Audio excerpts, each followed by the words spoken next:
Okay, we finished here on page 428.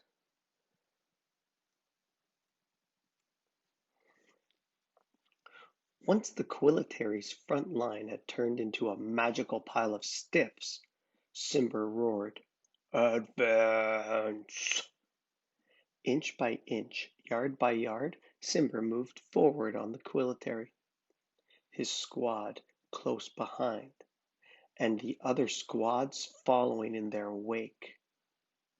As many Quillitary soldiers as were able to get past the great stone statue did so, easing their way into the magical world to face a new group of attackers.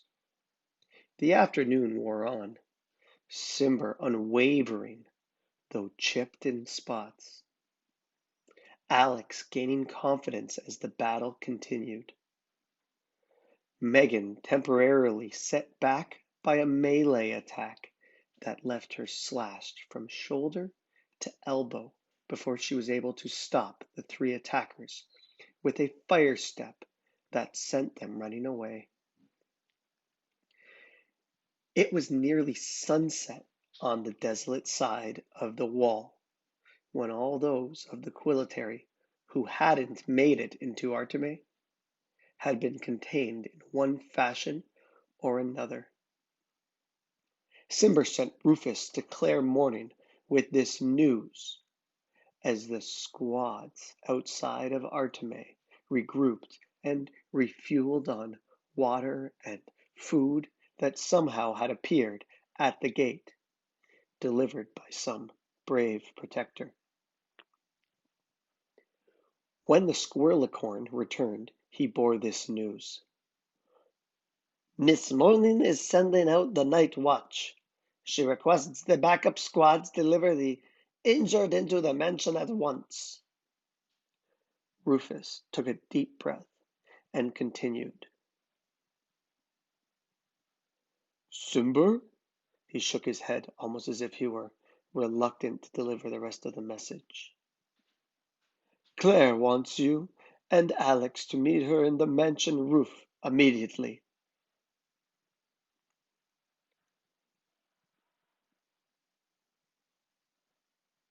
Alex, who was resting against the wall, blinked. "How am I supposed to get up there?" Simber nodded. "Thank you, Rufus. Stow, climb aboard." Alex didn't hesitate. He hoped on the cheetah's slick stone back. He hopped on the cheetah's slick stone back, settled between the wings, and wrapped his arms around Simber's broad neck. With a power greater than any force that Alex had felt before, the cheetah flapped his wings and ascended over the carnage. Seconds later, they landed on the mansion roof, Simber leaving a hearty dent in the shiny metallic shingles. Alex stared at the property below, littered with bodies and small smoking bits of fiery weapons. His nose crinkled at the smell of smoke and blood. Nearly the entire lawn, from the giant wall on his left all the way to the jungle in front of him and to the sea on his right, was occupied by fighting pairs in hand-to-hand combat. He scanned the property for Samit and Lanny, but he couldn't find them.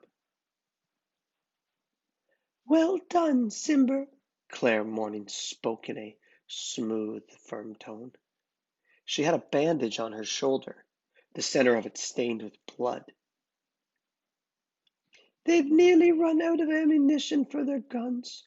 Many thanks go to you, my friend, for rendering so many of their pellets useless." Simber nodded. "Casualties?" Claire tugged at her hair, deep in thought. "We have many injured. 2 of ours have died from their wounds so far." Simber growled his dissatisfaction. And the enemy? Scores of them. It's difficult to tell who is frozen from spells and who is dead, though General Blair is most assuredly dead. Needless to say, they are hurting, and that is why I've called you here. We've word that they are sending in a second wave. What? Tonight in the dark, fools will crush them. Claire nodded. We will with this method. Gunner reports that much of their ammunition has misfired and their guns are either clogging up, useless, or backfiring due to opposite soliloquies, so they are injuring themselves quite nicely. But there is one thing I thought of, and it leaves me more than a little concerned. What is it? Justine. The cheetah's stone forehead rippled. I don't understand. Claire glanced at Alex and then back to Simber. She's coming. Simber's face softened and grew concerned. And then Alex thought for a moment that he saw a thread of fear trickling into the giant cat's marble eyes. I see, he said gruffly, and then he added,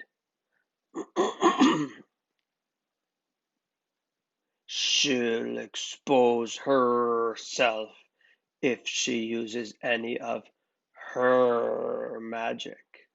Excuse me? Sorry, that caught me off guard. Claire nodded. Father thinks she's growing desperate enough to risk it. Alex had no idea what they were talking about. J- J- Justine could do magic? And who was Claire's father? Mr. Today? He hung on to every word because it seemed so terribly important. What do you propose? Florence, Octavia, and I can handle Justine and the governors, Claire said, her voice bitter, just saying Justine's name. but she's leaving the palace exposed, and Father is the only one who knows the secret entrance. He wants you to accompany him. If we can disarm and seal the palace, she'll be trapped with no place to hide, and this will soon be over, not just for us, but for the people of Quill as well. And the boy? He is to go with you. Father doesn't want Justine anywhere near him. She turned suddenly toward the sea and put her hand to her forehead, trying to block the sheen of sunset on the waves. There, She said, pointing to a gleaming white boat in the distance. he's waiting. Alex, surprised at the turn of events, hitched himself onto the cheetah's back once again. The thrill of the flight and the powerful wing strokes, 100 feet above the vast sea, shook his ribs as he slid around on the cheetah's slippery back, trying to find a comfortable position without falling off. Soon enough, the statue reached Mr. Today. Simber closed the gap between them until he hovered just feet above the swiftly moving craft. Now, he growled over his shoulder to Alex, Slide off my left side. Shivering, Alex did what he was told and dropped onto the deck. Mr. Today grasped his arm and helped him right himself as gale force winds from Simber's immense wings. As gale force winds from Simber's immense wings blasted the boy about like an empty paper cup. Simber rose to a more comfortable altitude and easily stayed with the ship as they skimmed around the shore. Alex stared. It really is just an island, he said, shaking his head in disbelief. All the years the governors had lied to everyone.